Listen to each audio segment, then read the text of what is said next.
এই হলো deadline communications private limited.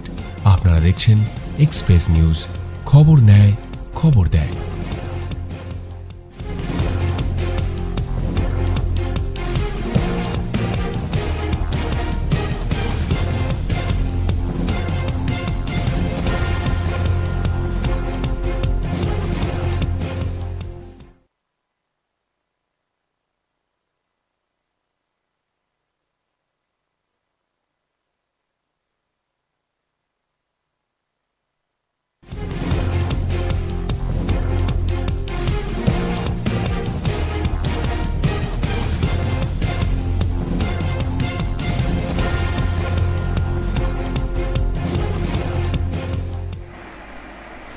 নমস্কার, আমি বিপ্লব।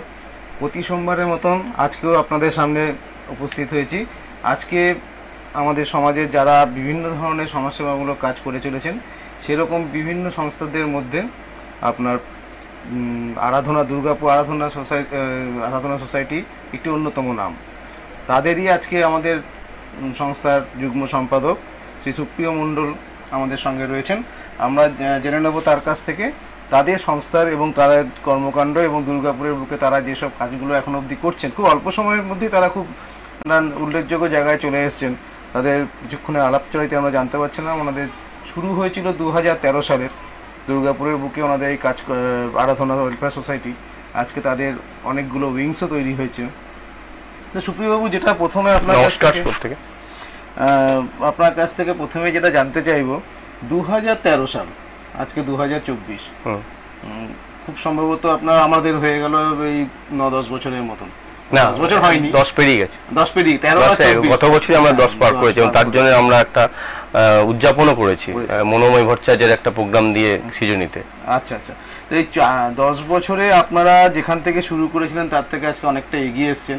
দুর্গাপুরের আপামর দুর্গাপুর জনসাধারণের কাছে আপনাদের নাম বহুল প্রচলিত। তো আমার বক্তব্য যে শুরুটা ঠিক কেমন হয়েছিল, কারা কারা শুরু করেছিলেন? অ্যাকচুয়ালি একই কিছু মানসিকতার মানুষ আমরা সৃজনে থাকতাম একসাথে। এখন যিনি সম্পাদক ইন্দ্রনাথ মুখার্জি এবং আমরা, এবং তখনকার যিনি সম্পাদক ছিলেন সুদীপ্ত মণ্ডল, এরকমভাবে আমরা প্রায় 8-10 জন মানুষ একসাথে থাকতাম এবং আড্ডা দিতাম। যখন অবসর সময় সবাই তো বিভিন্ন কাজে ব্যস্ত থাকতাম, সন্ধ্যা দিকটাতে আড্ডা দিতাম এবং আড্ডা দিতে দিতে আমাদের মনে হতো যে আমরা বিভিন্ন কাজ করতাম। কখনো কারো অসুবিধা হলে হসপিটালে যাচ্ছি, কখনো মনে হচ্ছে যে কারো কোনো দুর্ঘটনা হয়েছে সেখানে থেকে নিয়ে যাওয়া বা মানুষের কাছে পৌঁছে যাওয়া, কারো অবস্থা খারাপ থাকলে সে কাছে পাশে যাওয়া, মানুষের পাশে থেকে বিভিন্ন সেবামূলক কাজ আমরা বিচ্ছিন্নভাবে করতাম। তো তখন মাথায় এলো যদি আমরা বিচ্ছিন্নভাবেই করি, এবং সৃজনের পুজোতেও আমরা অংশগ্রহণ করেছিলাম। একটা পুজো শুরু করেছিলাম গণেশ পুজো দিয়ে। সেই পুজো থেকেই আমাদের মনে হয়েছিল যে অর্গানাইজভাবে কিছু একটা করি। তো তখন আমরা ওই 8-10 জন যারা ছিলাম প্রথম দিকের, তাদের সেই ক্ষেত্রে আমরা সেটা করেছিলাম। একসাথে আমরা বসে একটা অর্গানাইজ করে সংগঠনটা তৈরি করেছিলাম সোসাইটি অ্যাক্টে, দুর্গাপুর আরাধনা সোশ্যাল ওয়েলফেয়ার সোসাইটি নামে। ঠিক আছে। তো সেই ক্ষেত্রেই পথ চলা। তো প্রথম সেক্রেটারি ছিলেন সুদীপ্ত মণ্ডল এবং আমরা প্রথম যে কাজটা করেছিলাম আমার খুব মনে আছে, সেটা হচ্ছে যে 15ই আগস্ট, এই যে আসছে 15ই আগস্ট, এই 15ই আগস্ট আমরা একসাথে ডিএসপি হসপিটালে শিশুদের সাথে, শিশু ওয়ার্ডে বিশেষ করে এদের সাথে কিছুটা সময় কাটাবো এবং সেখানে গিয়ে আমরা তাদের সাথে কিছু টিফিন, আহার, বেলুন, নানা রকমভাবে তাদের সাথে কিছুক্ষণ সময় কাটানো। তারাও খুব আনন্দ পেয়েছিল এবং সেইভাবে এটাকে করেছিলাম আমরা। এইভাবেই আমরা টাইমটাকে আমরা কাটিয়েছিলাম। এই যে গণেশ পুজোটা আপনারা কত সালে করেছিলেন?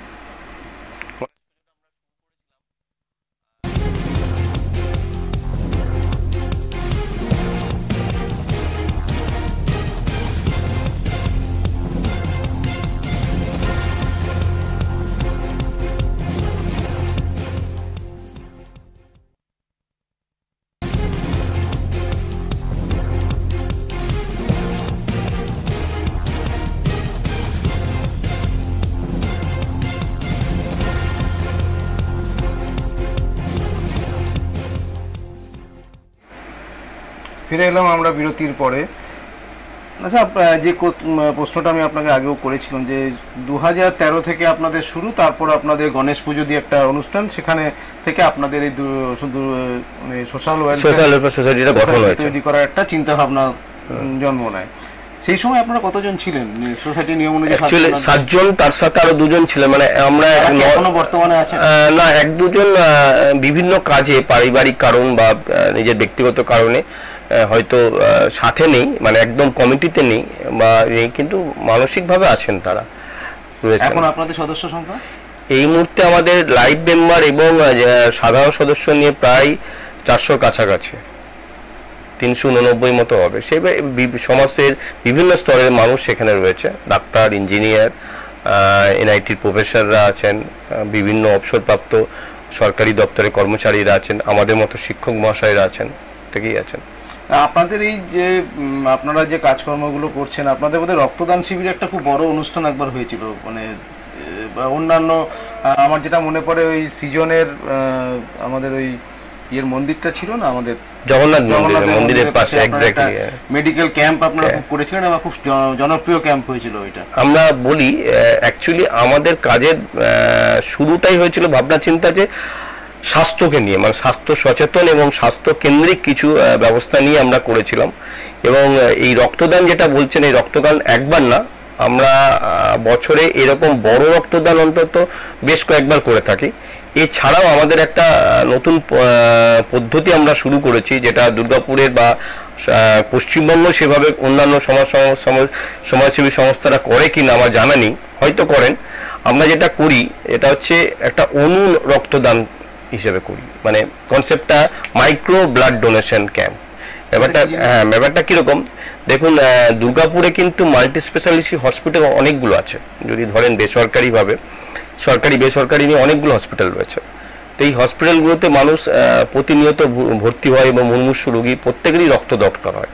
এখন এই হসপিটালগুলোর মধ্যে বেশ কয়েকটা হসপিটালে আপনার ব্লাড ব্যাঙ্ক আছে, শুধু সরকারি হসপিটাল নয়, মানে সাব ডিভিশন হসপিটালটা নয়, সেখানে আপনি মিশন থেকে শুরু করে হেলথ ওয়ার্ল্ড, আইকিউ সিটি, আপনার গৌরী দেবী, এই হসপিটালগুলোতে এবং বিবেকানন্দ, এই হসপিটালগুলোতে আমরা প্রতি মাসে ঠিক করি কোনো না কোনো হসপিটাল আমরা কিন্তু রক্তটা 5 জন হোক 6 জন হোক, এটা সংখ্যাটা খুব কম, কিন্তু 5 জন 6 জনও যদি আমরা দিয়ে রাখি তাহলে কি হচ্ছে, একটা ওনারা কার্ড দেন, ডোনার কার্ড।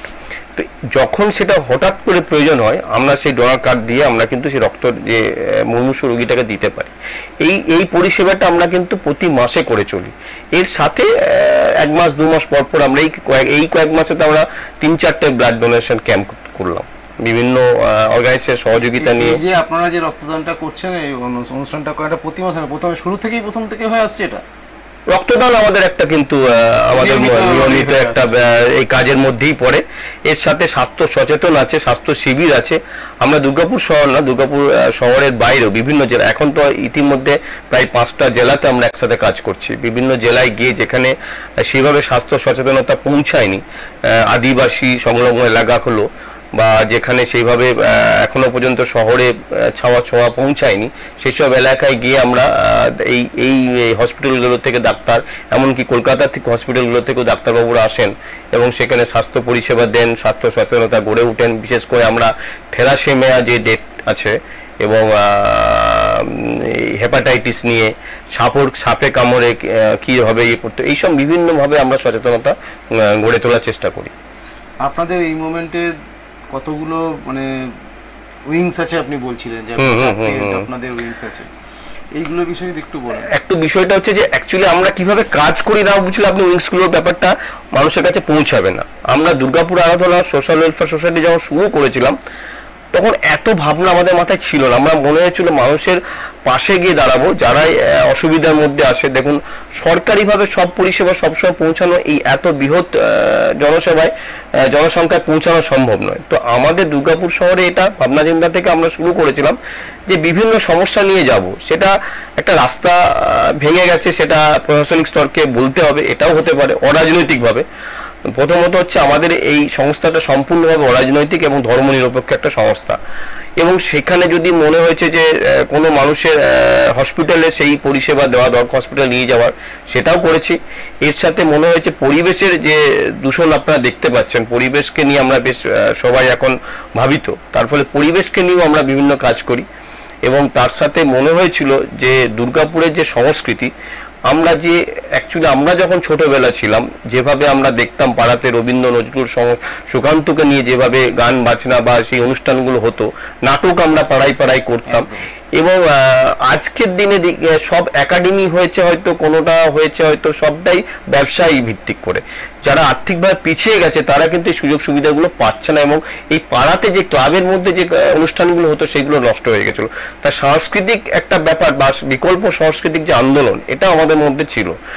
এর সাথে মনে হয়েছিল যে খেলাধুলা, দেখবেন আজকের ডেটে আমরা যখন ছোট ছিলাম, আপনি যখন ছোট ছিলেন, তখন আমরা কিন্তু প্রতিটা ক্লাবে একটা টিম হতো, ফুটবল টিম বিশেষ করে এই খেলাগুলো। এবং এখন কিন্তু সেই ক্লাবগুলোতে টিম সেভাবে পাওয়া যাচ্ছে না, হয়তো ক্রিকেটের জোয়ারে হচ্ছে কিন্তু সেই ফুটবলের সেই এটা নেই। আমাদের প্রতিটা সেক্টরে একটা করে, যখন সেক্টরে যে স্কুলগুলো ছিল, স্কুলের একদম সেই স্কুলগুলো বন্ধ হয়ে গেছে, সেই মাঠগুলো নষ্ট হয়ে গেছে।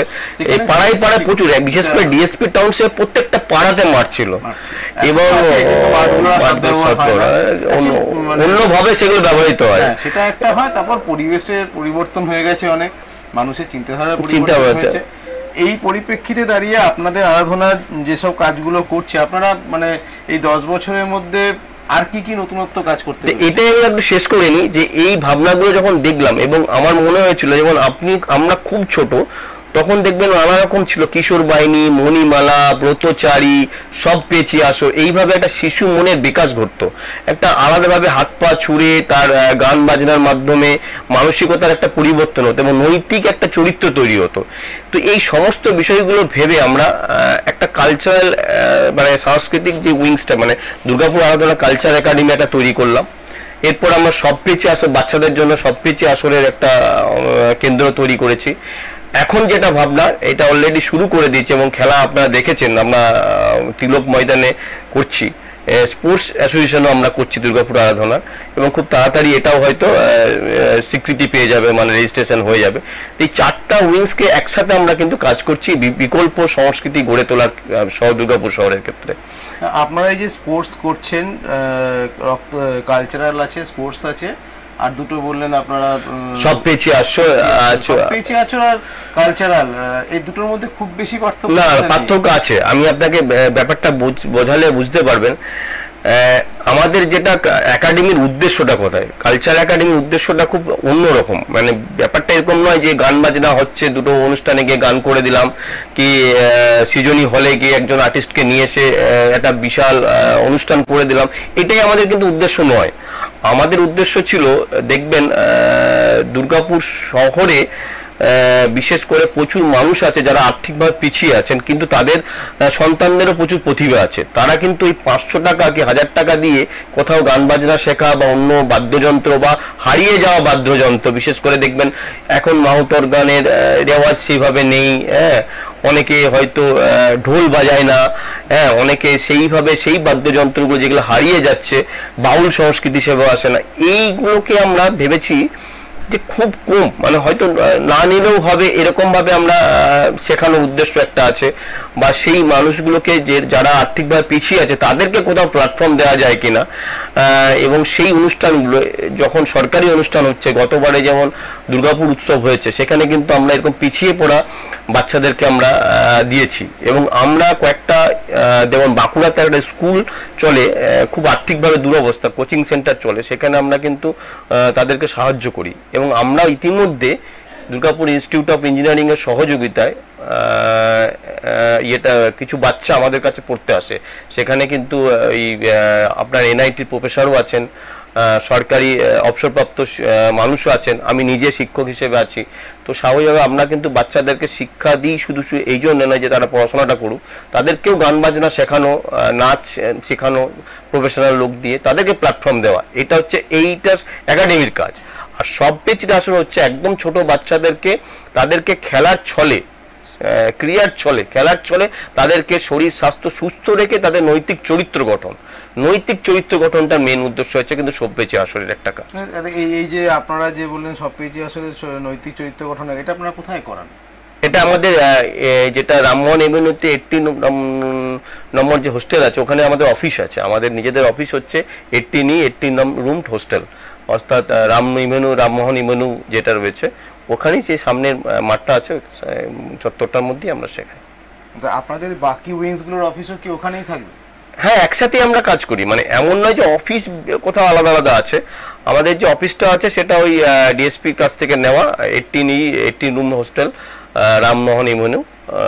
আপনাদের এই স্পোর্টসের যে জায়গাটা বলছেন ওটাতে তো আপনাদের মাঠের প্রয়োজন পড়বে। এটা তিলক ময়দানটা এখন আপাতত জায়গা পেয়েছি, ওদের তিলক যে ইউনাইটেড ক্লাব আছে ওরা সহযোগিতা করছেন, আপাতত ভাবে খেলাটা ওখানেই চলছে। ওখানে কি কি খেলা চলছে এখন? না, আমরা তো সবাই ফুটবল দিয়ে শুরু করলাম। আচ্ছা, ঠিক আছে। ফুটবলের কোচিং ক্যাম্প হয়েছে? দেখুন, যারা প্রফেশনাল প্লেয়ার ছিলেন একসময় দুর্গাপুর শহরে রীতিমতো সেল রিপ্রেজেন্ট করেছে হয়তো বা অন্যান্য অর্গানাইজ রিপ্রেজেন্ট করেছে, তারা এখন অবসরপ্রাপ্ত, বয়স হয়ে গেছে, তারাই আছেন আমাদের সাথে, তাদের মতো রয়েছেন অনেকেই, তারাই খেলাগুলো শেখানোর চেষ্টা করছে এবং খেলাগুলো আয়োজন করার চেষ্টা করছে, আমরা সাথে রয়েছি। আপনাদের এই স্পোর্টসে আপনারা যে নতুন এটা একটা উইংস, কোনো এনজিও এরকমভাবে স্পোর্টসে এগিয়ে এসছে, সব পেয়েছে আসন নিয়ে এগিয়ে এসছে, এটা একটা নতুন চিন্তাধারা। সব পেয়েছে আসলে কিরকম আপনারা মানে অভিভাবকদের সহযোগিতা কিরকম? হ্যাঁ, এটা আমরা গত বছর সবে শুরু করেছি। স্বাভাবিকভাবে সমস্ত যে ইনস্ট্রুমেন্ট সেগুলো এখনো জোগাড় করে উঠতে পারেনি, তো আমাদের হচ্ছে এখন এই মুহূর্তে হয়তো 15-20 জন বাচ্চা আছে। গার্জেনরাও কিন্তু পিছিয়ে পড়া, মানে এমন নয় যে সচ্ছল বাড়ির গার্জেনরা, দুর্গাপুরে একদম ওই কাছাকাছি সব এলাকার মানুষ এরাই, কিন্তু যারা আছেন তারা কিন্তু পিছিয়ে পড়া মানুষ, মানে সেই গার্জেনরা, অভিভাবকরা পিছিয়ে পড়া, তাদেরকে সাথে নেওয়ার চেষ্টা করছি, তারা আসছে। এবং তাদেরকে যদি আমরা বলি যে আমাদের সব পেয়েছে আসলে নিয়ম অনুসারে কিছু ড্রেসের প্রয়োজন হয়, কিছু অন্যান্য আনুষঙ্গিক জিনিসের প্রয়োজন হয়, সেইগুলো যে ওরা সবসময় জোগাড় করতে পারছে এমন নয়, আমরা আমাদের সাধ্য মতো চেষ্টা করছি। এবং গতবার আপনি জানেন বোধহয়, এবং দুর্গাপুর শহর না, ওটা অনেক কয়েকটা জেলাও জানে যে আমরা দুর্গাপুজোর আগে মানে আর্থিকভাবে পিছিয়ে পড়া মানুষ এবং পথ শিশু, যারা আর্থিকভাবে পিছিয়ে পড়া বাচ্চাদেরকে আমরা মুখে হাসি ফুটিয়ে দেওয়ার জন্য তাদেরকে নতুন জামা কাপড় পৌঁছে দিই। তো এই কাজটা কিন্তু আমরা 2013 থেকেই করে আসছি। সংখ্যাটা প্রথম দিকে খুব কম ছিল, গতবারে আমরা প্রায় 2023 জনকে আমরা দিয়েছিলাম। এটা গর্ব, মানে অহংকার নয় কিন্তু গর্ব, যে আমরা ওই সময়ে বাচ্চাগুলোকে এবং মানুষগুলোর কাছে আমরা জামা কাপড় পৌঁছে দিই পুজোর আগে। এইটাও এই সব পেয়েছি আসলে যে বাচ্চাদের কথা বলছি, এদেরকেও আমরা তখন সেই সময় এদের ড্রেসগুলো দিয়েছিলাম। এই যে আপনারা 2013 থেকে করছেন, আপনাদের উত্তরোত্তর বৃদ্ধি হয়েছে, শাখা পোশাখা বেড়েছে, আপনাদের বিভিন্ন সভ্য সংখ্যাও বেড়েছে, এখন বলছেন মোটামুটি 400 জনের মতন আপনাদের আছে, মানে তার মধ্যে প্রায় 250-র উপরে লাইভ মেম্বার আছে। 250-র উপরে। তা আপনাদের এই সংস্থায় যারা যদি আগামী আমাদের অনুষ্ঠান দেখার পরে দুর্গাপুরে যদি কেউ যদি আপনাদের সংস্থার সঙ্গে যুক্ত হতে চায়, তাদের কি নিয়মাবলী কি? হ্যাঁ, আমাদের নিয়মাবলী হচ্ছে যে যদি সে প্রাপ্তবয়স্ক হয়, 18 বছরের ঊর্ধ্বে যদি হয়, তার কাজের মানসিকতা যদি থাকে, এখানে তার নিজের কিছু পাওয়ার কিছু নেই কিন্তু দেওয়ার আছে প্রচুর সমাজকে, তাহলে সে আমাদের অফিসে আসবে, আমাদের কিছু ফর্ম আছে, সেই ফর্মগুলো ফিল আপ করবে, ফটো লাগবে, আধার কার্ডের একটা জেরক্স নিই, আর নির্দিষ্ট কিছু ওই সাবস্ক্রিপশন আছে। জেনারেল মেম্বার হলে তার একটা সাবস্ক্রিপশন হয়, আর লাইভ মেম্বার হলে তার একটা সাবস্ক্রিপশন হয়। তো লাইভ মেম্বার আমরা সরাসরি দিই না, প্রাথমিকভাবে আমরা জেনারেল মেম্বার সাধারণ সদস্য হিসেবে রাখি।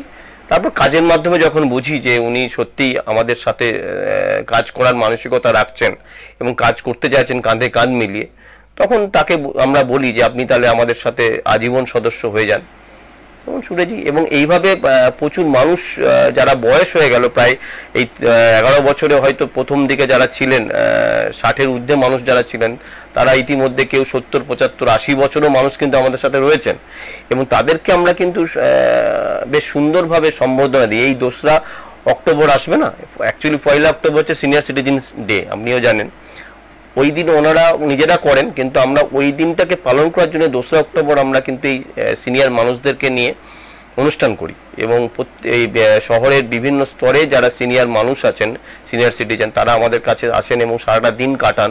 আমরাও তাদের সাথে মজার ছলে নানাভাবে তাদের শেয়ার করার চেষ্টা করি। আপনি জানেন দুর্গাপুরে এখন সিটি সেন্টার চত্বরে বা এরকম বিভিন্ন জায়গায় তাদের ছেলেমেয়েরা যেহেতু এখন একটা করে সন্তান বা দুটো হলেও সব বাইরে চলে যাচ্ছে কাজের জন্য, তো এরা কিন্তু খুব নিঃসঙ্গ। তো এদেরকে আমরা কিন্তু সঙ্গ দেব, এটাও আমাদের একটা কাজ। এটাও বলে রাখি যে আমরা এই সিনিয়র মানুষদেরকে কিন্তু সঙ্গ দিই এবং আমরা গত বছর জানুয়ারি মাসে এদেরকে নিয়ে, এইসব মানুষদেরকে নিয়ে আমরা মায়াপুর গেছিলাম এবং দুর্গাপুজোর আমরা পরিক্রমা করি। এনাদেরকে নিয়ে আমরা দুর্গাপুজো দেখাই, আমরা খুব খুশিতে থাকেন এবং আমরাও খুব খুশি হই যে এই মানুষগুলোকে একসাথে পেয়ে আমাদের সাথে একটা দিন কাটানো বা কোথাও বাইরে গেলে দুদিন কাটানো, পিকনিকের সময় পিকনিক করা, এইসব বয়স্ক মানুষদের নিয়ে খুব খুশি হন ওনারা, ভীষণ খুশি হন এবং তাতে আমরাও কিন্তু খুব খুশি হই। না, এই যে আপনাদের এত বড় কর্মকাণ্ড, আপনারা অনেকের সঙ্গে মানে যুক্ত হয়েছেন এবং অনেক মানে কি বলবো, ছোট থেকে শুরু করে আপনাদের যা শুনছিলাম তাতে একদম ছোট থেকে সব পেয়েছে আসলে, মানে একদম ছোটদের ছোট থেকে আবার আপনারা বলছেন সিনিয়রদের নিয়ে, এই যে পুরো মাঝখানের পুরো প্রত্যেকটা বয়সের লোকেদের সঙ্গে আপনাদের যোগাযোগটা হিসাব করে। এবার আপনাকে বলি, মাঝের বয়সের ক্ষেত্রেও বলি, আমরা যখন দুর্গাপুজো পেরিয়ে যাই বা জাস্ট লক্ষ্মী পুজো বা লক্ষ্মী পুজোর পরে আমরা বিজয় সম্মেলনটা যেটা করি না, সেখানেও কিন্তু নিজেদের মধ্যে একটা সুন্দর পরিবেশে, ঘরোয়া পরিবেশে নিজেরা গান করি, নিজেরা আবৃত্তি করি, নিজেরা অনুষ্ঠান করি, একসাথে কাটাই, সরস্বতী পুজো করি। মানে আমাদের কোনো ধর্মের ব্যাপার নেই, কিন্তু এটার সাথে কি হয়, একটা আত্মিক সম্পর্ক তৈরি হয়ে ওঠে কোনো একটা অনুষ্ঠানের মাধ্যমে, সম্পর্কটা খুব দৃঢ়তার সাথে চলে ওঠে। তো সবাই কিন্তু খুশিতে থাকেন, সবাই আমাদের সাথে থাকেন এবং যারা সদস্য তারাও ভীষণ খুশি হন, যে চান যে আমরা এই 15 আগস্ট করবো। আমরা অ্যাকচুয়ালি এটাও আমাদের ইয়ের মধ্যে আছে, আমাদের বাইলজের মধ্যে আছে। আমাদের স্বামীজির জন্মদিনকে আমরা প্রথম যখন শুরু করেছিলাম, স্বামীজির জন্মদিনটা সামনে রেখেই শুরু করেছিলাম, স্বামীজিকে দেখে। স্বামীজির ভাবাদর্শই কিন্তু আমাদের প্রধান ভাবাদর্শ। তো স্বামীজির জন্মদিন, নেতাজি সুভাষচন্দ্র বোসের জন্মদিন এবং রবীন্দ্রনাথের জন্মদিন, এই জন্মদিনগুলোকে কিন্তু আমরা আড়ম্বরের সাথে পালন করি এবং মানুষের কাছে পৌঁছে দেওয়ার চেষ্টা করি যে এই জন্মদিনগুলোকে একটা সংস্কৃতি দুর্গাপুরকে দেওয়া আর কি। এইভাবেই চলছে আমাদের। এখন আপনাদের এই বছরের আপনাদের নতুন কি কর্মকাণ্ড আছে? হ্যাঁ, এই বছরের যেটা বিশেষ করে অনেকগুলো কর্মকাণ্ড পরপর আমাদের দেওয়া আছে প্রতিটা মাসে, একদম কামিং সুন। যেটা যদি বলি, একটু ভেঙে বললে সুন্দর লাগবে আপনার, দেখবেন বাংলা, আমি বললাম যে বাংলার সংস্কৃতি সেটা আমরা অনেকটা ফেলে এসেছি। মানে অ্যাকচুয়ালি এখন দেখবেন গানের মধ্যে সেই অনুষ্ঠান হচ্ছে, তো আমরা বাংলা সাহিত্যের যে ইতিহাস, চর্যাপদ থেকে শুরু করে তারপরে দেখবেন চণ্ডীমঙ্গল, মনসামঙ্গল, ধর্মমঙ্গল, এর যে ইতিহাস নতুন প্রজন্ম ভুলেই গেছে। এই আমরা ছোটবেলায় মনসামঙ্গলের যাত্রা, চণ্ডীমঙ্গলের যাত্রা, তারপরে আমাদের রামায়ণ পাঠ, চিত্রপটে, এইগুলো এখন দেখে না, নতুন প্রজন্ম দেখে না। তো এইটাকে আমরা এই শেকড়ের টানে, সংস্কৃতির শেকড়ের টানে, এই বাজনার কিছু যন্ত্র যেমন ঢাক, ঢোল, কাঁসর, এই যন্ত্রগুলোকে নিয়ে একটা আন্তর্জাতিক খ্যাতিসম্পন্ন নাট্য সংস্থা উজ্জ্বল মুখোপাধ্যায়ের নেতৃত্বে, মানে নির্দেশনায়, আমরা হয়তো সেপ্টেম্বরের লাস্ট উইকে সৃজনী হলে এই ধর্মমঙ্গল কাহিনীকে অবলম্বন করে একটা ভিন্ন ধারার নাটক, লাউ সেনের, যেটা শুনেছেন আপনারা জানেন, এই রাঢ় বাংলার অঞ্চলকে নিয়ে, অ্যাকচুয়ালি ধর্মমঙ্গলের দুটো পার্ট, একটা হরিশ্চন্দ্র, একটা হচ্ছে তার পার্টটা, আর একটা হচ্ছে আপনার লাউ সেনের, কর্ণ সেনের পুত্র লাউ সেন। এই রাঢ় বাংলা মানে বর্ধমান, বীরভূম, পুরুলিয়া, বাঁকুড়া, এই জেলাগুলোকে তারা সেই সময়ে কাজ করতো। তো তাদের যে কাহিনী, সেই কাহিনীটাকে অবলম্বন করে একটা সুন্দর নাটক পরিবেশন হবে এবং তার সাথে লোকগীতি, বাউল, এইগুলো থাকবে, যেগুলো আমরা সেভাবে পাই না দুর্গাপুরে। এইগুলো থাকবে হয়তো সেপ্টেম্বরের লাস্ট উইকে আমরা করছি। এখানে আশা করছি গতবারে যেমন মনোময় ভট্টা যে অনুষ্ঠান আমরা করেছিলাম, একসাথে 1000 কণ্ঠে মানুষ, কিন্তু আপনারা যদি গিয়ে থাকেন, যারা ছিলেন সাংবাদিক তারা দেখেছেন, গায়ের লোম খাড়া হয়ে যাওয়ার মতো একসাথে মানুষ কিন্তু হলের মধ্যে গিয়েছিলেন রবীন্দ্রসঙ্গীত। তো তো এবারও মনে হচ্ছে আমরা সেই সাড়া পাবো। দুর্গাপুর শহর নতুন ভাবে একটা যেটা কলকাতা শহর করতে পারে, যেটা আমরা করতে পারছি না, কলোনিয়াল ভাবে পিছিয়ে গেছে, এটা আবার নতুন ধারায় হয়তো আমরা আনতে পারবো। আমাদের দুর্গাপুরের আশেপাশে কিন্তু অনেক শিল্পী সত্তা প্রচুর আছে, হ্যাঁ, এদেরকে নিয়ে তারা সেই অর্থে তারা প্ল্যাটফর্ম পায় না বা তাদের যোগাযোগ হয়ে ওঠে না, কেননা দুর্গাপুর চিরকালই একটা ব্র্যান্ড শহর নামেই পরিচিত। এখানে ব্র্যান্ডের আধিক্য খুব বেশি। যে কোনো যদি আপনি টিভি বলেন, যদি আপনি কোনো এফএমসিজি গুডস এর কথা বলেন, সবেতেই ব্র্যান্ডের একটা খুব ভালো প্রভাব আছে। তো নন ব্র্যান্ডিং হয়ে সেই কাজগুলো করা এবং তাদেরকে বিভিন্ন আমাদের দুর্গাপুরে আনাচে কানাচে যেসব ছোট ছোট শিল্পী বা সেই অর্থে বিভিন্ন, আপনি যেটা বলছেন বাউলের আমাদের প্রচুর শিল্পী পাওয়া যায় আমাদের আশেপাশে, এবং সেগুলো তথ্য সংস্কৃতি দপ্তরে আপনি তাদের নাম নথিভুক্ত দেখতে পাবেন, নথিভুক্ত দেখা যায়। কিন্তু সেখানেও কতটা তারা কাজ পান বা কতটা তারা প্রভাব পান, সেখানেও অনেক রকম ব্যাপার স্যাপার চলে। এই যে ব্যাপারগুলো মানে আছে, যে তাদেরকে প্রমোট করার যে গল্পটা, এই সূত্রে একটা কথা বলি, যারা দেখবেন ঢাকি, অ্যাকচুয়ালি দুর্গাপুজোর সময় প্রত্যেকটা পুজো প্যান্ডেল, প্রচুর পুজো আছে, মানে আমি শুধু বড় পুজোগুলো বলছি না, বারোয়ারি পুজো আছে, আবাসনিক পুজো আছে, প্রতিটা কলোনিতে পুজো আছে। দুর্গাপুরের ঢাকি যারা, তারা বীরভূম, পুরুলিয়া, দুমকা এইসব এলাকা থেকে যারা ঢাক বাজাতে কিন্তু এখানে আসে। তো এদেরকে আমাদের মনে হয়েছিল, দুর্গাপুর আরাধনা মনে হয়েছিল যে এদেরকে আমরা উৎসাহ দান করা উচিত। তো আমরা কিন্তু এই সমস্ত ঢাকিদেরকে আমরা সামান্য আমাদের সাধ্য মতোই তাদেরকে কিন্তু উৎসাহ দেওয়ার জন্য আমরা পোশাক দিয়ে তাদেরকে উৎসাহ দিই, তাদেরকে একসাথে ফটো তুলি, তাদেরকে বলি যে তোমরা প্রতি বছর আসো, এগুলো চেষ্টা করি। তো এই ঢাকি নিয়ে একটা খুব সুন্দর আপনি বলছিলেন, এই দুর্গাপুরে ঢাকি কতজন আছে, মানে আপনাদের জানা কতজন এখন অবধি আপনারা পেয়েছেন? দুর্গাপুর অঞ্চলে এরা কি দুর্গাপুর অঞ্চলের ঢাকি আশেপাশে থেকেই আসে। তো আমরা প্রায় 80-90 জন ঢাকিকে আমরা এরকম ভাবে, এদের মধ্যে মহিলা ঢাকিও তো আছে, পেয়েছেন আজ অবধি? মহিলা ঢাকি গতবারে পাইনি, কাঁসি বাজাবার একজনকে পেয়েছিলাম, আমরা এখনো পর্যন্ত পাইনি। যদি সেরকম যোগাযোগ যদি আপনাদের থাকে বলবেন, অবশ্যই সেটা দিক। মহিলা পুরোহিত পেয়েছেন দুর্গাপুরে কোনোদিন? না, পুরোহিত নিয়ে তো আমরা সেভাবে কখনো কাজ করেননি সেইভাবে।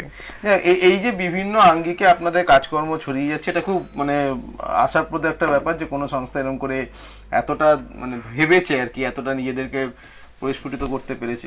এইটা আমার কাছে আরেকটা জিনিস খুব অবাক লাগে, আপনারা যে এত কিছু করছেন, আপনাদের এই মানে আর্থিক সহযোগিতা কোত্থেকে পাচ্ছেন? এটাই হচ্ছে মানে আমরা কিন্তু সেইভাবে সরকারি বা বেসরকারি অর্গানাইজেশনগুলোর কাছ থেকে যে বিশাল টাকা বা সাহায্য পায় বা সিএসআর ফান্ড পায়, এরকম কিছু নেই। কিন্তু আপনার মতো মানুষেরা দুহাত ভরে আমাদেরকে আশীর্বাদ করে। এই যে আপনি বললেন, এই আমরা দুর্গাপুজোর আগেই কিন্তু আবার প্রায় 2000 থেকে 2500 হয়তো লক্ষ্যমাত্রা রাখবো, পোশাক দিয়ে দেবো। আমাদের কাছে কিন্তু এখনো শূন্য হাত, আমরা জানি না কোথায় পাবো। কিন্তু সেপ্টেম্বরের থেকে যখন আমরা বা আগস্টের মাঝামাঝি থেকে যখন আমরা কাজে নামবো, যে আমরা সংগ্রহের ক্ষেত্রে, আমাদের সদস্যরা একদম জান প্রাণ লড়িয়ে চেষ্টা করে মানুষের কাছ থেকে নিয়ে আসে এবং সেটা অনেক সময় যারা আমাদের সদস্য কিছু বাইরে থাকে, দেশের বাইরেও থাকে, তারাও তাদের বন্ধু বান্ধবদের কাছ থেকে সহযোগিতা দেয়, এটা তো করি। এবং সেইভাবেই আমরা কিন্তু এই যে যদি ধরুন 2000 মানুষকে পোশাক দিতে হয়, তাহলে মিনিমাম আজকের ডেটে একটা 500 থেকে 600 টাকার একটা পোশাক লাগবে, দুটো পোশাক মিলিয়ে। তো এই 500-600 হলে মানে হচ্ছে প্রায় কত হবে, প্রায় 10-12 লাখ টাকার একটা সংস্থা করতে।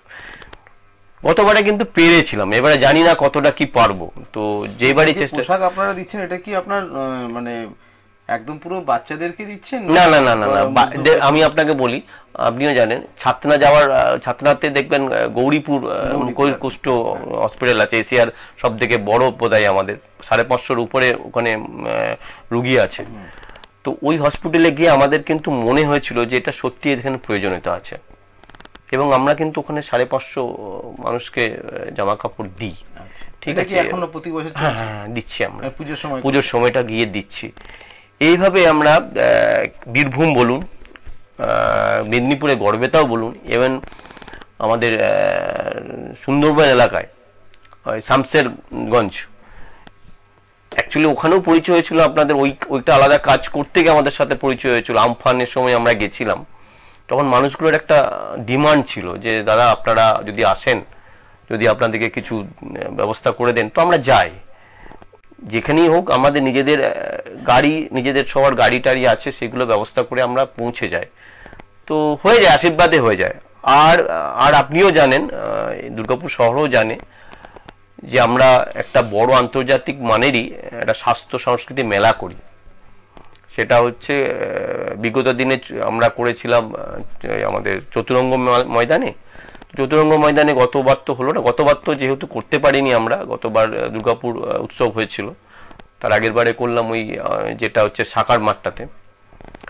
তো যখন আমরা স্বাস্থ্য সংস্কৃতি মেলা করি তখন বেশ কিছু হসপিটাল তো আসেই, মানে সেটা দুর্গাপুর শহর সহ কলকাতার বেশ কিছু হসপিটাল, এমনকি চেন্নাই হায়দ্রাবাদ থেকেও আসে।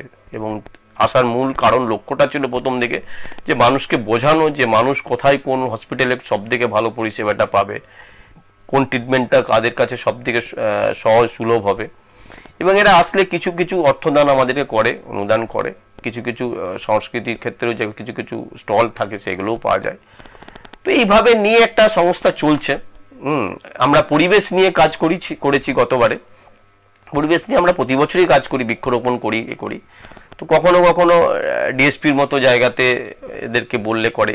গতবারে যেটা করলো সুইচন বলে একটা অর্গানাইজেশন, বড় অর্গানাইজেশন, কলকাতার অর্গানাইজেশন, তারা কিন্তু এই গ্রিন স্টিল নিয়ে কাজ করেছে। তো প্রথম দুর্গাপুর শহরে এসে কিন্তু আমাদেরকেই বলেছিলেন। তো আমরা এবং আরেকটা ছিল ব্লাড ডোনার্স ভলেন্টিয়ার্স, এনারাও ছিলেন। তো একসাথে আমরা কাজ করেছিলাম, ওনাদেরকে আমাদেরকে কিছু সহযোগিতা করেছিলাম, আমরা কাজটা পুরো করেছিলাম। এইভাবে একসাথে অনেক সময় একটা সময় আর একটা সমাজসেবী সংস্থা একসাথে মিশে গিয়ে কাজটা করা হয়, যুগ্মভাবেও করা হয়। আপনাদের এই স্পোর্টসের রক্তদান, এই স্পোর্টস আর সব পেয়েছি আসর, এই সব পেয়েছি আসরের বাচ্চারা কি আপনার স্পোর্টসের মধ্যেও আপনারা নিয়ে আসতে চাইছেন? মানে তারাও তো পিছিয়ে পড়া মানুষ থেকেই বলছেন আপনারা, তারাও কি স্পোর্টসের আগামী দিনে দেখতে পাবো স্পোর্টসের মাঠে তারাও দাপাদাপি করবে, দৌড়াদৌড়ি? একদম, এটা মনে করিয়ে দিলেন, আমি জাস্ট তখন বলার সময় ভুলে গেছিলাম। গত বছর সব পেয়েছি আসরেরও এদের যে কেন্দ্রগুলো আছে এদেরও আর্থিক অবস্থা খুব ভালো না। মানে আমরা যোগাযোগ করে বা আমাদের এদের সাথে কথা বলে যেটুকু বুঝেছি, তো এনারা বললেন যে জানুয়ারি মাসে 23শে জানুয়ারি, বললাম নেতাজি সুভাষচন্দ্র বসুর জন্মদিন আমরা পালন করি, বললেন একটা স্পোর্টস করব এই সব পেয়েছি আসলে আমাদের কেন্দ্রকে নিয়ে। তো আমাদের ইচ্ছা ছিল যে সমস্ত এখানে প্রায় 8টা কেন্দ্র আছে এই অঞ্চলে, সব পেয়েছি আসলে অনুরাগপুর পানাগড়ের কেন্দ্র নিয়ে বাকি যেগুলো রয়েছে। তো এনাদের যারা কর্মকর্তা তাদের সাথে কথা বলে আমরা এসপি স্টেডিয়ামে কিন্তু এদের আঞ্চলিক যে পোস্টটা সমস্ত রকমের প্রায় 80 জন মতো এই বাচ্চা কচিকাচা আমাদের এই স্পোর্টসে অংশগ্রহণ করেছিল। এবং তাদেরকে প্রাইজ দেওয়া, তাদের খাওয়া দাওয়ার ব্যবস্থা করা, টিফিন করা, তাদেরকে উৎসাহ দেওয়া, এবং এটা করতে সম্ভব হয়েছিল। এবং এটার জন্য পেছনে অনেকগুলো ব্যাপার থাকে, আপনারা দেখবেন এটা ইচ্ছা থাকলে হয়। প্রচুর মানুষ আছে যারা তাদের সন্তানদের জন্মদিনটা অন্যভাবে পালন করতে চায়। তখন কি করে, অনেক সন্তান চায় যে এইসব বাচ্চাদেরকে বা অনাথ যে জায়গাগুলো আছে, আমরাও যাই বারবার কাজ করি, যে কমলপুরের ওখানে জায়গাতে আছে দেখবেন অনাদি সরেন বলে একজন অনাথ ছিল, আদিবাসী মহিলা সমিতি বলে একটা আছে, একদম কুড়িয়ে পাওয়া বাচ্চাদেরকে নিয়ে ওনারা 14 বছর পর্যন্ত রাখে। তো আমাদের এই যারা সদস্যা বা দুর্গাপুর শহরের কিছু শুভাকাঙ্ক্ষী আছে তারা বলে বাচ্চাদেরকে নিয়ে আমরা ওই জন্মদিনটা পালন করবো ওদের সাথে। তো ওনারা সেই আর্থিক সহযোগিতা আমাদের দেন, আর একসাথে সবাই মিলে ওই দিনটাকে, ওই বাচ্চাটির শুভ দিনটাকে আমরা পালন করি। এইভাবে তখন আর্থিক সহযোগিতাটাও হয়। তো এই পোস্টটাকেও সেভাবে আমরা করতে পেরেছিলাম। আপনাদের অনেকগুলো কর্মকাণ্ড, তার মধ্যে এরকম কোনো কর্মকাণ্ড আছে এখন সরকারের, বিশেষ করে কেন্দ্রীয় সরকারের আমি বলবো, যে প্রচুর আপনার পিছিয়ে পড়া মহিলাদের জন্য অনেক রকম স্কিম এসছে। তো আপনাদের এইসব ধরনের কোনো রকম যেগুলো আপনার সরকারি বিভিন্ন রকম স্কিমগুলো বা আনছেন তারা, সেগুলোকে নিয়ে আপনাদের এই পিছিয়ে পড়া অঞ্চলে যেসব কাজ আপনারা করছেন বা দুর্গাপুরের আশেপাশে যেগুলো রয়েছে তাদের মহিলাদের সঙ্গে কোনো রকম কোনো মানে ইয়ে করা, মানে কোনো প্রজেক্টে নিয়ে আসা, কোনো রকম প্রচুর রকম আছে তো এরকম? হ্যাঁ আছে, আমরা সরকারিভাবে দু একবার কথা বলার চেষ্টা করেছি। তো সত্যি বলতে কি এটার জন্য যে মানুষের দরকার বা যে নিয়ে একদম কাজ করার জন্য কিছু ডকুমেন্টস দরকার আছে, কিছু নিয়ম কানুনের দরকার আছে। সেই নিয়ম কানুনের মধ্যে করতে গেলে কিছু হোল টাইম আর ভলেন্টিয়ার লাগে। অ্যাকচুয়ালি আমরা খুব কম সংখ্যক আছে যারা হোল টাইমার বলবেন। আমরা নিজেরা নিজেদের জীবিকা অর্জনের জন্য বিভিন্ন পেশায় আছি। তো আশা করছি আগামী দিনে যখন আমরা সমস্ত ডকুমেন্টসগুলোকে, বিশেষ করে কাগজপত্র সমস্ত ঠিকঠাক করে নেব, নীতি আয়োগের যে প্রমাণপত্র সহ এবং ATG এর যে ব্যবস্থা, তার মধ্য দিয়ে CSR ফান্ডগুলোকে যদি আমরা নিতে পারি, সেটা এখানে ধরুন সেল আছে, ECL আছে, গভর্নমেন্ট সংস্থাগুলো রয়েছে, আরও গভর্নমেন্ট যে অর্গানাইজেশনগুলো রয়েছে, তাদের সাথে যদি সেই CSR ফান্ডগুলোকে আমরা নিয়ে এবং কেন্দ্রীয় সরকার, রাজ্য সরকারের যে সুবিধাগুলো রয়েছে মহিলাদের জন্য, আমাদের নারী শক্তি কিন্তু প্রচুর, মানে এমন নয়, এই যদি দেখেন 400 জন যে সদস্য আছেন, তার মধ্যে প্রায় অর্ধেকের বেশি মহিলা হবে। তো করা যেতেই পারে, আগামী দিনে করা যেতেই পারে। এখনো সেইভাবে পরিকল্পনা করিনি, তবে ভাবছি, আশা করছি সামনে আমরা এগুলো করব। আপনাদের এই যে আরেকটা আপনি খুব ভালো কথা বললেন যে নারী, আপনাদের সদস্য প্রায় অর্ধেকেরই আপনাদের হচ্ছে নারী শক্তি একদম। তো এটা তো আপনাদের কাছে একটা বিরাট বড় পাওনা।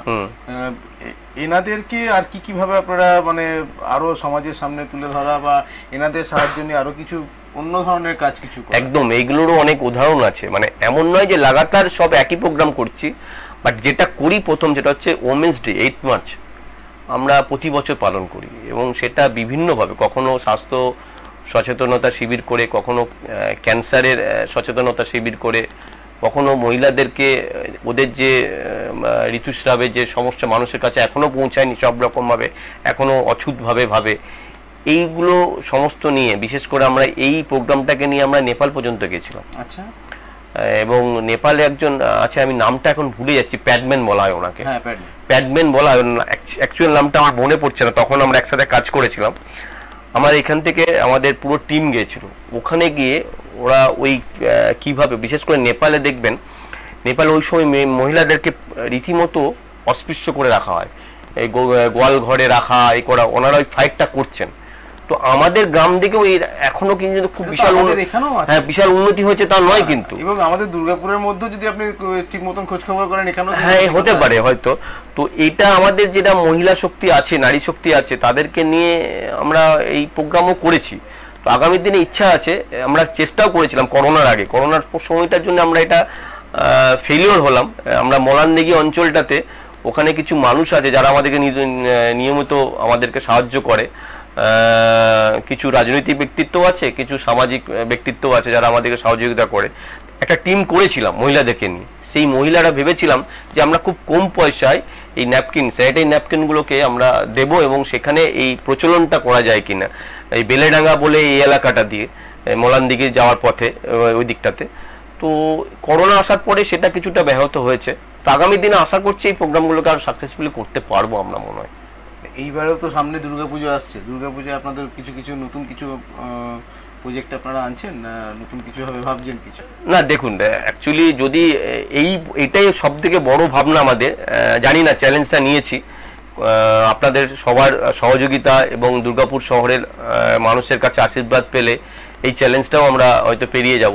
এই যে বললাম, ভিন্ন ধারার সংস্কৃতি এবং শেকড়ের টানে, সংস্কৃতি শেকড়ের ধারে যে ধর্মমঙ্গলকে কাহিনী অবলম্বন করে যে নাটক আমরা সৃজনীতে দেখাবো, এটা মানুষের কাছে নিয়ে যাওয়া, এটা আপনিও একজন সাংবাদিক হিসেবে, এবং আমার মনে প্রত্যেকটা যারা অন্তত সংস্কৃতি মনস্ক মানুষ, তাদের উচিত এটাকে এগিয়ে এসে সহযোগিতা করা। এবং যেটা কলকাতা শহর যে ইন্টেলেকচুয়াল হতে পারে, এইসব নন্দনে যখন হয় তখন এটা যদি ইন্টেলেকচুয়াল হতে পারে, তো ওয়াই নট আমাদের সৃজনীতে হলে এটা আমরা নিজেদেরকে ওই ইন্টেলেকচুয়াল না কেন ভাববো না। তাই দুর্গাপুর শহরের কাছে, আমার বাসীর কাছে একদম আবেদন, আপনারা আসুন, এই ধরনের একটা নাটককে দেখুন এবং মানুষের কাছে পৌঁছে দেয়। এটা 1 নম্বর। দ্বিতীয় হচ্ছে আমাদের এরবারের দুর্গাপুজোর আগে ওই আর্থিকভাবে পিছিয়ে পড়া কিছু দুস্থ পথ শিশুদের বা ওই কুষ্ঠরোগী মানুষদের, মুমূর্ষুদের, এদেরকে যেভাবে আমরা পাশে থেকেছি বিগত দিনে, আপনাদেরই সহযোগিতায়, মানুষের সহযোগিতায় এবারেও সেভাবে এর থেকে বেশিভাবে থাকতে চাইব। দেখা যাক, এটা প্রথম করি, তারপর ডিসেম্বরে তো আমরা শীতের বস্ত্র নিয়ে যাওয়ার চেষ্টা করি সত্যি করে। আগে এই দুটো করে কাজটা করি, তারপর দেখা যাক কোথায়। আপনাদের ওই যেটা আপনি প্রথম দিকে বলছিলেন না, যে আপনাদের ও আরেকটা বড় সেবা না, আমরা এবারের স্বাস্থ্য মেলাটা কিন্তু করছেন একদম।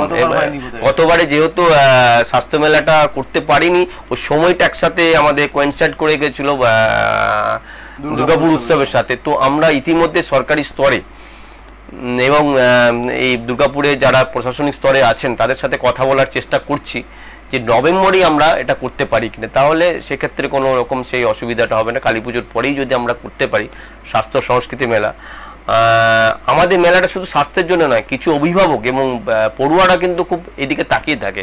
কেন তাকিয়ে থাকে? তাদের প্রচুর সাংস্কৃতিক কম্পিটিশন এটাতে হয় এবং এই কম্পিটিশনগুলো ওরা কিন্তু যোগদান করার একটা ইচ্ছা থাকে যে এখান থেকে কিছু পুরস্কার পাবো, কম্পিটিশনের সাথে থাকবো বা যোগদান করতে অংশগ্রহণ করতে পারবো। তো আমাদের ইচ্ছা এবারে নভেম্বরে লাস্টের দিকে আমরা এটা করি। এটা একটা বড় চিন্তা যে চতুরঙ্গ মাঠটা পেলে ভালো হতো, কারণ ওই রকম একটা জায়গা, একটা হাট জায়গা, এটা দুর্গাপুরের জায়গাতে যদি না প্রশাসনিক যদি কোনো সমস্যা না থাকে তাহলে হয়তো এরকম জায়গাতেই করব। আর যদি সেই সমস্যা থাকে তাহলে দেখা যাক, হয়তো গান্ধী মোড় ময়দান বা আকার যে মাঠটা সেটাই, অথবা মেলা ময়দান যেখানে হবে সুবিধা সেটা করতে হবে আমাদের। সেটা পরিচালন কমিটি আমাদের যেটা আছে তখন তার ডিসিশন নেব। মানে চতুরঙ্গ মাঠ না পাওয়াটা সবার কাছে একটা খুব বড় সমস্যা হয়ে যাচ্ছে আস্তে আস্তে। আমাদের কাছে এটা দুঃখ, অবশ্যই এটা ভালো মাঠ এবং সেখানটাতে আমরা মানুষের অনেক ওখানে ফুটফল অনেক বেশি হয়, একদম এটা মেনে নিতেই হবে। এমন একটা জায়গা, লোকেশনটাতে আপনাকে তো অস্বীকার করতেই হবে, কিছু করার নেই। আর কিছু নতুনত্ব? হ্যাঁ, আর কিছু দেখুন, আমাদের কাজের পরিধি আপনাকে যা বললাম তাতে তো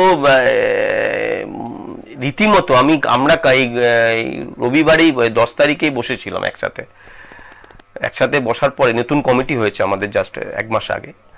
তো বসার পরে যখন আমরা এই কাজের লিস্ট তৈরি করছিলাম না, অ্যাকচুয়ালি ক্যালেন্ডার, তাতে দেখছি মাসে প্রায় 2টো করে বড় বড় কাজ এসে যাচ্ছে। তো এটাই আমাদের কাছে বিশাল ব্যাপার যে এই যে মাসে 2টো করে কাজ আপনি বলছেন, এবং আপনি বলছেন যে এই মোমেন্টে আপনাদের মানে এই মুহূর্তে, আমি মোমেন্ট বলছি না, এই মুহূর্তে আপনাদের কাছে কোনো সেরকম বড় সংস্থা সিএসআর ফান্ডেরও সাপোর্ট নেই বা কোনো বড় কারো কিছু সাপোর্ট নেই। এই মাসে 2টো করে মানে আগামী 1 বছরে 24টা অনুষ্ঠান, এই 24টা অনুষ্ঠান আপনারা নেহাত ছোটখাটো ভাবে কোনোটাই করেন না, সবগুলোই মানে জাঁকজমকপূর্ণ হয় এবং যথেষ্ট মানুষের মানে যোগাযোগের মাধ্যম এবং সমবেত হয়ে করে। তো এই যে টাকাগুলো সবই আপনাদের নিজেদের থেকে আসছে? না না না, আমি তো আপনাকে বললাম শুভাকাঙ্ক্ষীর সংখ্যা কিন্তু কম নয়। আমরা যে 400 সদস্য ছেড়ে দিন, এরপরও শুভাকাঙ্ক্ষী যারা আছে সেই সংখ্যাটাও কিন্তু কম নয়। মানে যারা সরাসরি আমাদের অর্গানাইজেশনের সাথে যুক্ত নয় কিন্তু মন থেকে ভীষণ ভালোবাসেন এবং আমাদের কাজের সুনাম করেন, তারা কিন্তু দুহাত ভরে আমাদের আশীর্বাদ করেন। আপনি বলতে চাইছেন যে আপনাদের সংস্থার পাশে বেশ কিছু ভালো উদ্যোগপূর্ণ মানুষজন রয়েছে? একদম আছেন, এর অস্বীকার করার জায়গা নেই, সহযোগিতা পায়, সময় পাচ্ছেন এবং সেটাকে নিয়েই আপনারা এগিয়ে চলেছেন। যে এই রকম এই যে এত মানুষ আপনাদের সঙ্গে, আপনাদের সংস্থার সঙ্গে যুক্ত নয় অথচ আপনাদের সঙ্গে রয়েছে, এই মানুষের সংখ্যাটা ঠিক কত?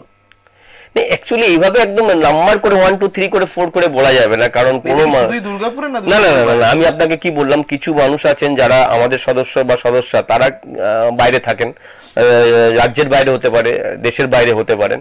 তো তাদের আমার একটা সার্কেল আছে, বন্ধু সার্কেল আছে। আমার ব্যক্তিগতভাবে আমার আত্মীয় স্বজন দেশের বাইরেও থাকতে পারেন, তারা আসবেই এখানে, এসেই যে আমার একসাথে কাজ করবেন এটা সময় হয় না, মানসিকতা হয়তো আছে কিন্তু দেখা যায় যে সেই সময় নেই বা করার নেই। তো ওনারা যখন আপনাদের মাধ্যমে, এখন তো সোশ্যাল মিডিয়া হয়ে গেছে, সোশ্যাল মিডিয়ার মাধ্যমে আমাদের মুখের কথা শুনে কখনো কখনো যখন দেশে আসলেন, রাজ্যে আসলেন, তখন যখন দেখলেন ওনাদের মনে হয়েছে আমাদের সহযোগিতা করেছেন।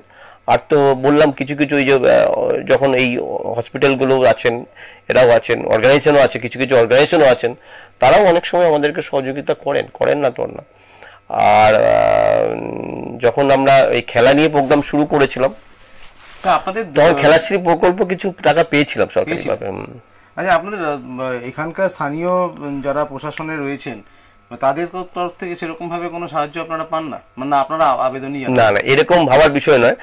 বিষয়টা আমাদের অর্গানাইজেশনের যদি বাইলজ দেখেন আপনি, প্রথমেই হচ্ছে বৈশিষ্ট্য হচ্ছে যে অরাজনৈতিক এবং ধর্মনিরপেক্ষ একটা সমাজসেবী সংস্থা, সমাজের উন্নয়ন করাই মূল লক্ষ্য। তো এখানে আমরা প্রশাসনিক স্তরটা পুরোটাই তো রাজনৈতিক নিরপেক্ষ।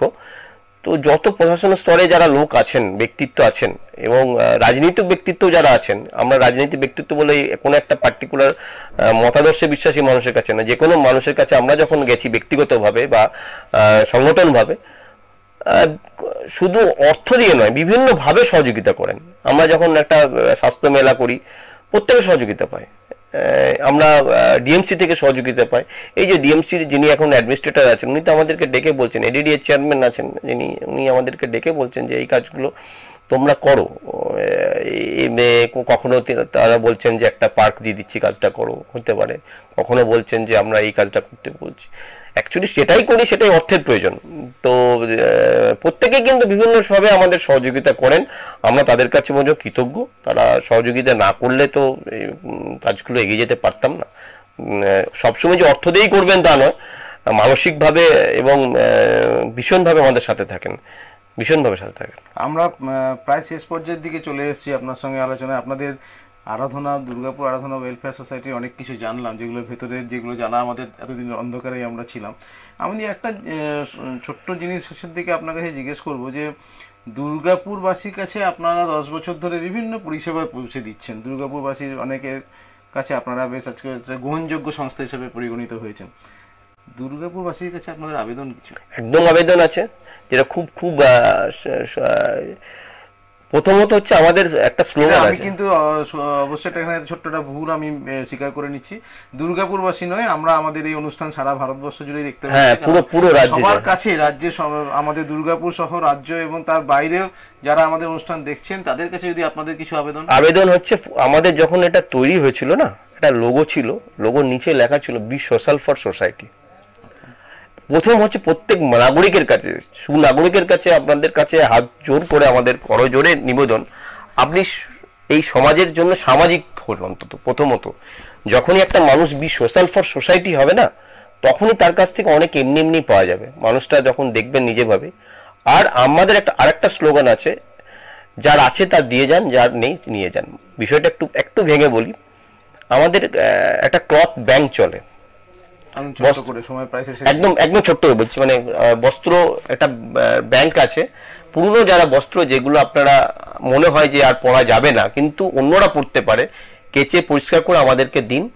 আমরা দুর্গাপুর শহরের সংলগ্ন প্রচুর এলাকা আছে যারা কিন্তু এটা পেলে, আপনারা যদি সঙ্গে যান, ওনারা কিন্তু খুব খুশি মনে নেন।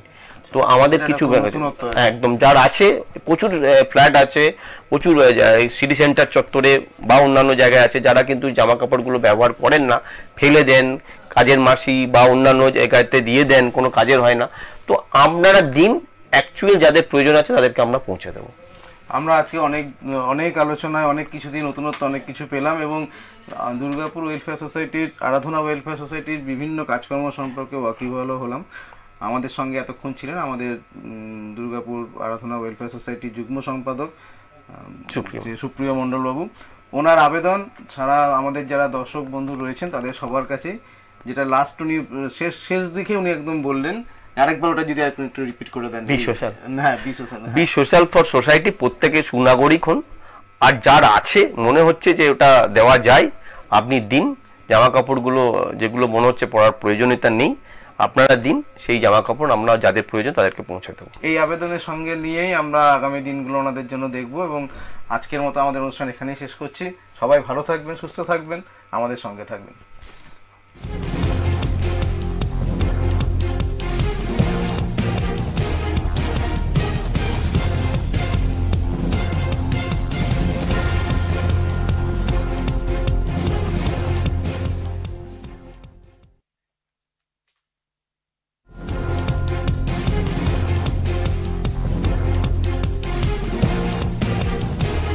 এই হলো ডেডলাইন কমিউনিকেশনস প্রাইভেট লিমিটেড। আপনারা দেখছেন এক্সপ্রেস নিউজ, খবর নেয়, খবর দেয়।